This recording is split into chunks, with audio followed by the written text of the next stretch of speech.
A 11ª reunião da Comissão Intergestores Tripartite, realizada no auditório da Organização Pan-Americana de Saúde, na última semana de novembro, em Brasília, apresentou a pactuação de 4 temas que devem melhorar e agilizar o atendimento do SUS.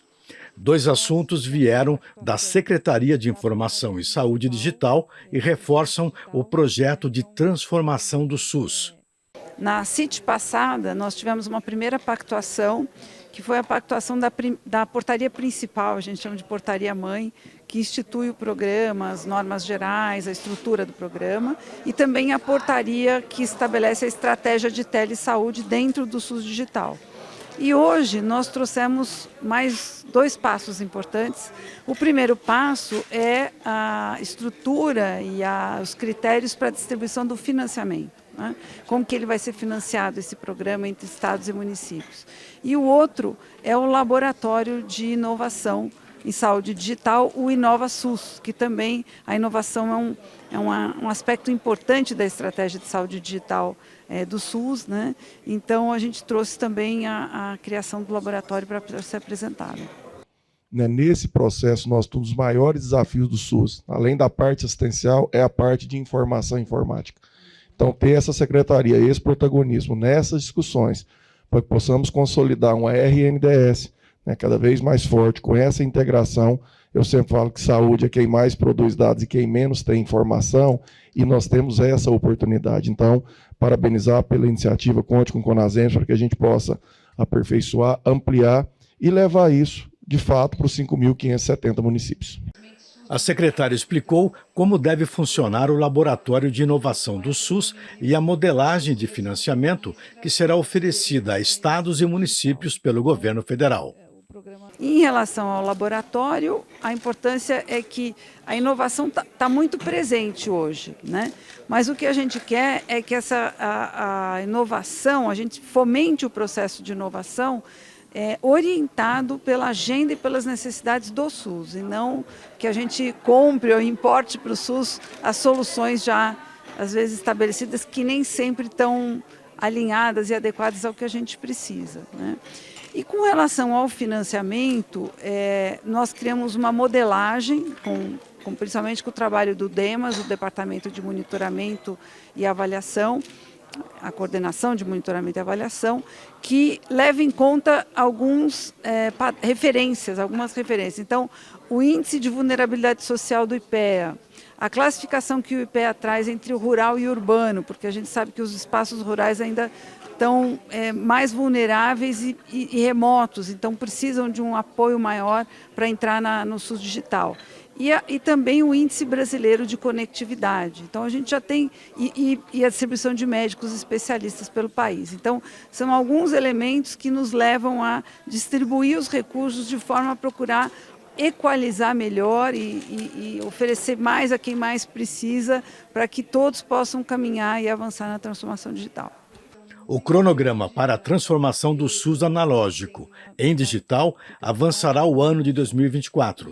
Na reunião da CIT, houve discussão também quanto a mudanças no corpo do Comitê Gestor de Saúde Digital. A gente, na verdade, agora abre o período em que vai se trabalhar os diagnósticos da rede de atenção. A gente pensa também na Política Nacional de Atenção Especializada como uma das referências importantes para o diagnóstico situacional. Depois desse diagnóstico situacional vai ser a aplicação do Índice Nacional de Maturidade em Saúde Digital para estados e municípios, que também está quase pronto, está em fase de finalização. E com base nesses 2 elementos, os estados e municípios deverão apresentar os seus planos de ação em transformação digital, e esse plano é que vai nortear o recebimento do financiamento e da cooperação técnica. Quer dizer, a cooperação técnica desde já, a gente já está oferecendo, mas o financiamento vai ser norteado por esses 3 passos: o diagnóstico situacional da rede de atenção, quais são os problemas, em que ponto da transformação digital aquele território está, e aí o plano de ação de transformação digital para fortalecer a rede. As outras 2 pactuações vieram da Secretaria de Vigilância em Saúde e Ambiente. A primeira é sobre o incentivo adicional para o serviço de verificação de óbitos. E como foi feito o cálculo, então, para repasse desse recurso a esses serviços, né? Nós temos um montante de 60 milhões e que foi repassado, então, conforme esse cálculo, que após alguns testes nós podemos chegar a esse resultado para que inclusive que fosse distribuído de forma equânime. Além disso, nós também tivemos como objetivo que cada aporte recebesse no mínimo R$1 milhão. Então, começando ali pelo porte 5, eu tenho, né, 60 milhões de reais, eu dividi esse valor por 43 serviços, que deu um total de 1.395.349. A partir disso, eu calculei 20% em cima desse valor, que deu um total de 279 mil, que somado eu tenho, então, cada unidade do porte 5, total 4 unidades, recebendo R$ 1.674.419. A Secretaria de Vigilância em Saúde e Ambiente anunciou também o repasse de dinheiro aos fundos estaduais e municipais de saúde para o combate a arboviroses, doenças que devem assolar o país no verão, especialmente a dengue.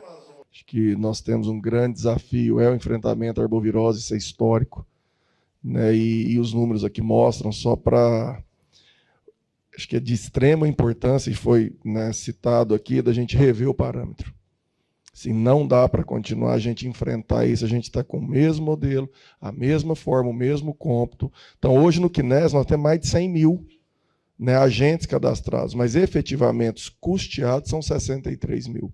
Então, nós temos aí uma diferença muito grande. Claro que alguns têm uma questão legal do vínculo, mas boa parte não. Então, a gente precisa rever esse parâmetro para ter a possibilidade de custear e a gente enfrentar.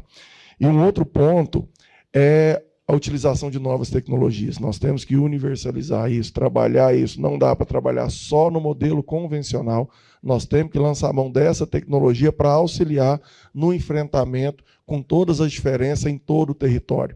Tá? Então, mas é bem-vindo, né, esse reconhecimento, esse aporte, né, para minimizar um pouco essa angústia da ponta pelo CONASEMS. Né? Parabéns mais uma vez e está pactuado. Houve pactuação também quanto à inclusão da vacina contra a Covid-19 no calendário oficial a partir de 2024. Só para deixar claro que a gente está no momento aqui de formalização de uma estratégia que foi discutida na Câmara Técnica de Assessoramento e Imunização em julho, com a participação inclusive de representantes do CONAS e do CONASEMS. Discutimos no nosso GT e estamos trazendo aqui para ter essa formalização. E lembrando que é uma estratégia que se justifica, considerando que a maior incidência da Covid-19 se concentra muito nos idosos e nas crianças. A síndrome respiratória aguda grave está nesses dois extremos de idade. E esse ano nós registramos mais de 110 mortes de crianças por Covid-19, o que coloca a Covid-19 uma das doenças infecciosas mais importantes em termos de magnitude no nosso país. Gatti finalizou sua apresentação ao confirmar que o Ministério da Saúde alterou a base de cálculo de cobertura vacinal com um novo denominador. Muito importante, bastante portarias de financiamento, mas eu reputo de suma importância essa alteração do cálculo denominador da cobertura vacinal, que era uma coisa que nós já havíamos pedido há muito tempo. Todos nós sabemos, a população brasileira, o número de nascidos vivos tem caído e não dá para trabalhar com dados de 2 anos atrás. Eu acho que esta correção, nós sabemos, nós gestores municipais, a dificuldade que nós temos tido e a pecha que nos colocaram das coberturas vacinais. Com essa correção, eu imagino que agora nossas coberturas vacinais vão ser e mostrar realmente a realidade. E não é nenhum artifício, não. Isso realmente é realidade e a gente tem que primar por trabalhar com dados o mais recentes e fidedignos. O diretor de Atenção Hospitalar, Domiciliar e de Urgência do Ministério da Saúde colocou em discussão a necessidade de se implantar no Brasil uma conduta clínica mais humanizada para pacientes terminais, a partir de cuidados paliativos. Estamos falando aqui do cuidado humanizado às doenças que não têm mais disponibilidade de acesso a tratamentos que sejam recuperadoras da vida, né? O que é o conceito dos cuidados paliativos. A gente continuar dando assistência humanizada, de qualidade, mesmo que não haja perspectiva de cura ou de manutenção daquela vida sem a doença. Então, como que o Ministério da Saúde e o CONAS e o CONASENS vão articular uma política de cuidados para que a gente cuide melhor das pessoas na terminalidade da vida? Melhorar a qualidade da assistência independente da cura. Esse é o conceito geral de uma nova cultura da assistência à saúde, a cultura de cuidados paliativos. O Brasil não tem hoje uma política instituída. Então, o Ministério vem propondo, em conjunto com o CONAS e o CONASENS, a constituição da Política Nacional de Cuidados Paliativos no SUS. É uma discussão antiga, desde a década de 70, que o Brasil já tem experiências exitosas, porém muito pontuais, sem financiamento federal e sem uma estratégia de política interfederativa. Essa é a nossa proposta que foi apresentada hoje na CIT, já vem sendo discutida há algum tempo com o CONAS e CONASENS e com a sociedade civil e que em dezembro nós traremos para a pactuação.